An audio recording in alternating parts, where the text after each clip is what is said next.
Hey y'all, it's Amy Carico again, and I just wanted to do a quick follow-up video to the forged metal bell that I showed you before. I wanted to show you how to put the sides on to make it blend into this bell piece so that it looks like one complete piece all the way around and it just blends in. Now you don't have to do this if you don't want to. You can also use another finish if you'd like, but this is a good little finish for those of you guys that want to make it look like it's like a strap of metal all the way around.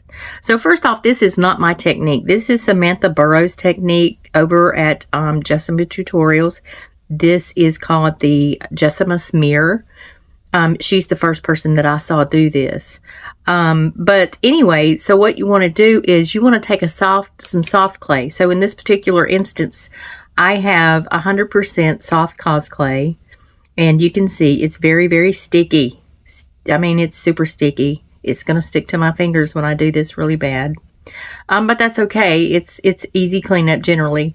This is also a perfect opportunity for those of you who have the Sculpey 3 and you don't know what to do with it now that you know that it's brittle. It works perfectly for this because Sculpey 3 is very, very soft.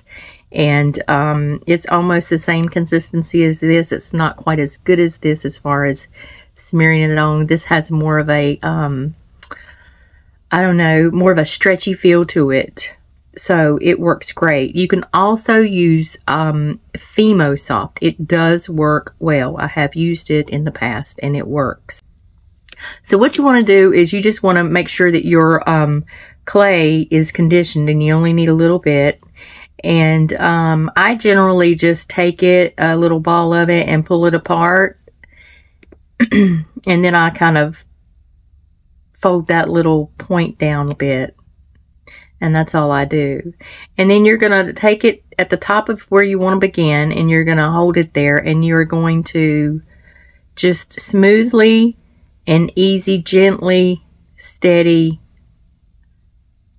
pull it down, and it's going to smear right on the piece. I don't know if you can see that, but there it is. Now I'll clean up all those edges whenever I get finished, and it'll all blend in and look like one piece. You can also just roll this into a small little point. Well, not a point, you know, like a dull point, but anyways, and do it again. You're just going to smear it on. Just that easy. I mean, the cosclay is that easy to do this with. It's amazing. And one more time for this side. And that one's covered. And you just want to go around and smooth it. And this stuff is so soft that it'll smooth into a nice flat finish. And on the back, if you have a textured finish like I do here, you can just sweep it. Sweep it toward the side that you want it to lay down on. Sweep it over. Press it down. Just like that. And then smooth again.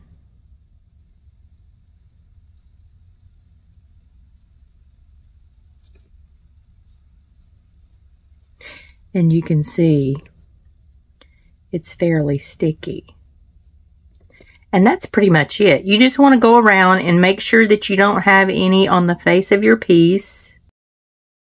You know, you want to take your baby wipe at the end whenever you get everything all situated the way you want it.